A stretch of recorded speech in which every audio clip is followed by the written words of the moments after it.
사랑하는 여러분, 좋은 아침입니다. 모두 잘 주무셨습니까? 네, 저도 아주 잘 잤습니다.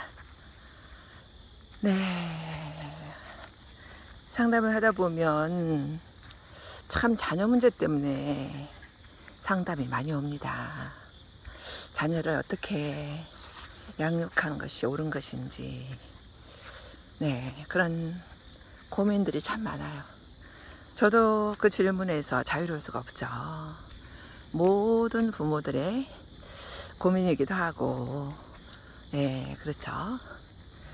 근데 교육하기 아버지인 장작 그로서는 자녀들을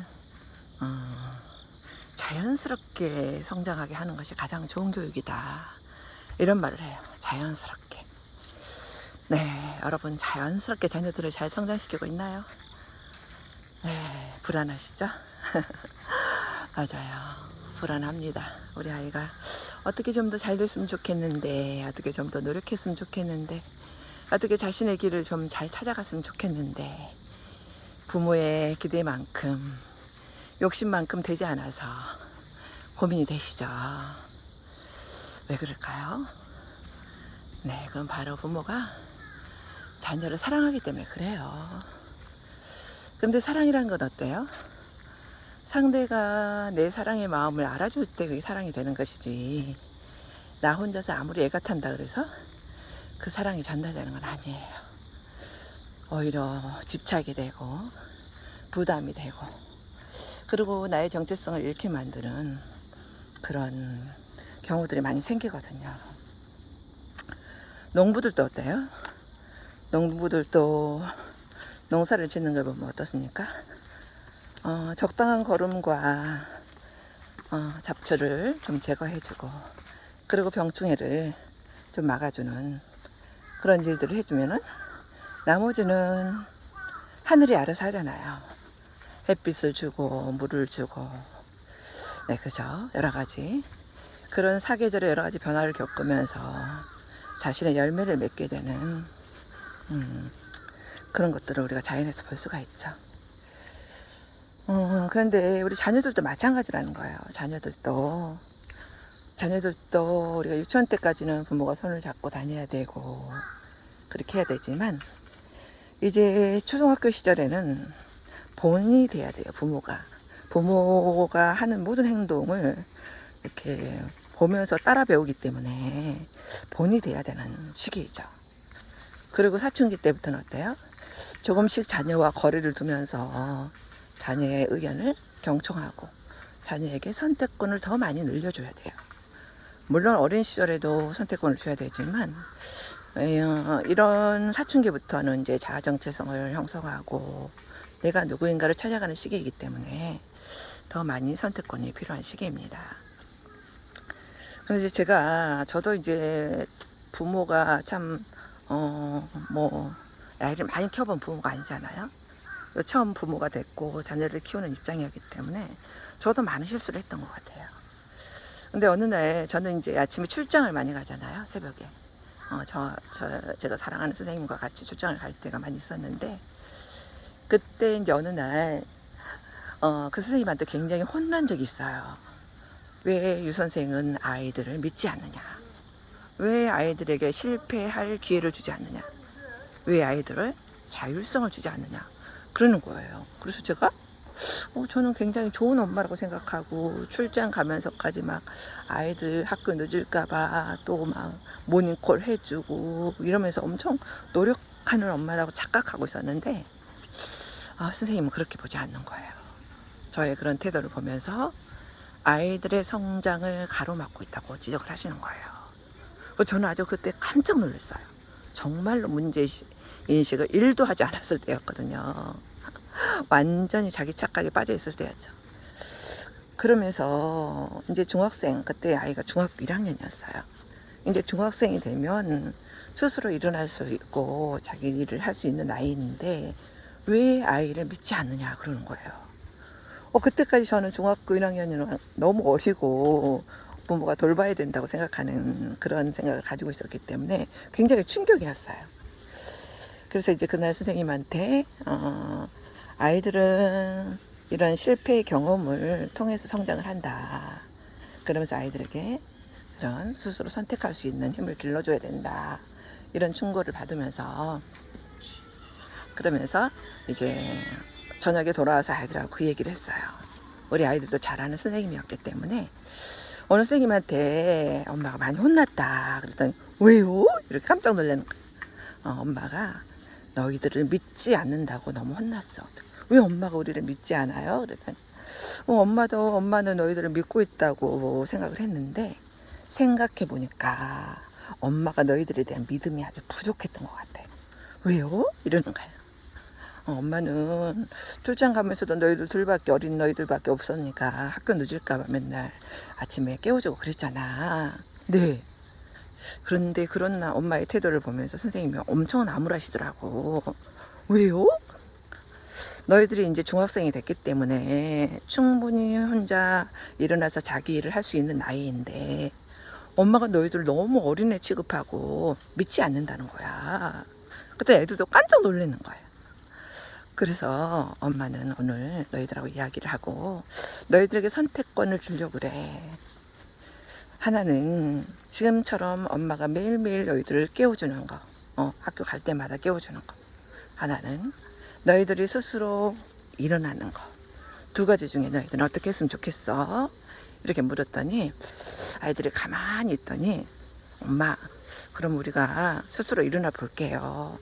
그 대신 알람 시계를 하나씩 사주세요. 그때 아직 핸드폰이 나오지 않았을 때였거든요.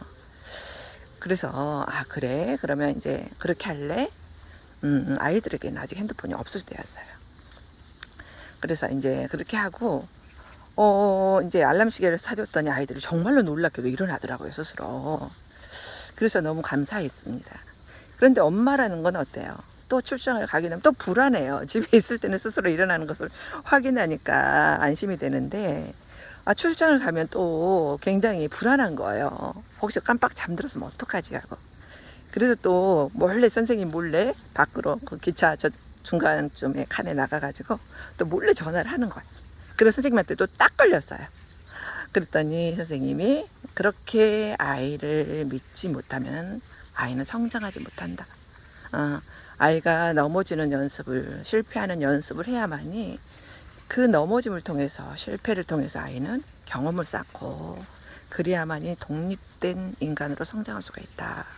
그런 얘기를 하시는 거예요. 그때 다시 반성을 하면서 또 집에 와서 아이들하고 그 얘기를 했습니다. 오늘 선생님께 또 한 번 혼났다.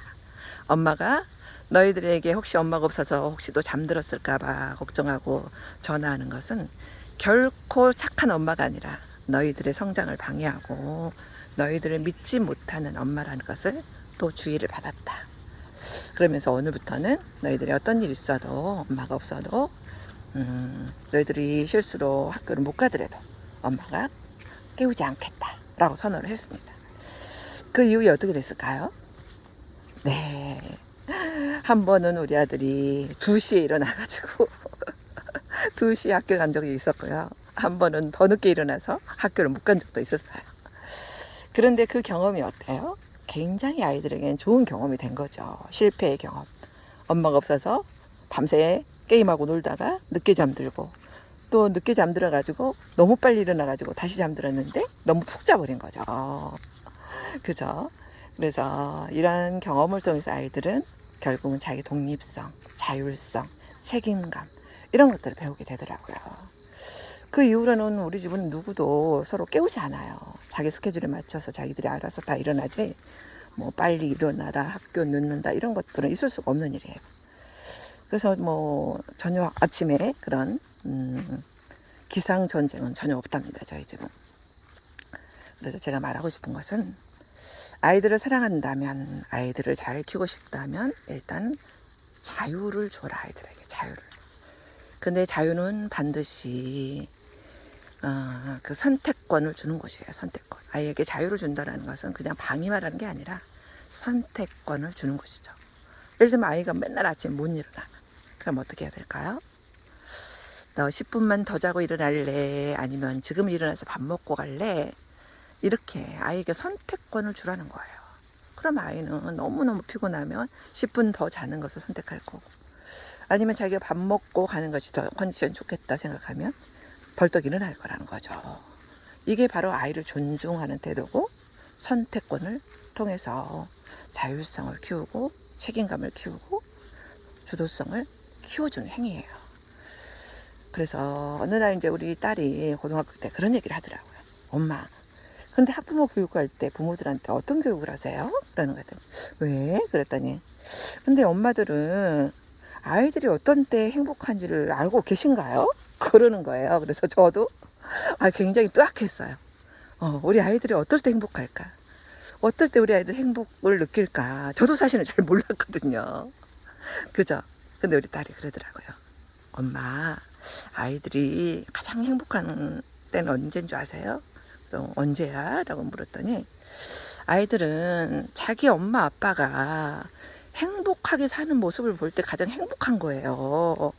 우리한테 뭐 학원 가라, 뭐 너 때문에 돈이 얼마 든다, 비싼 학원 보내는데 왜 공부를 안 하냐, 이런 건요, 아이들한테 씨알도 안 먹혀요.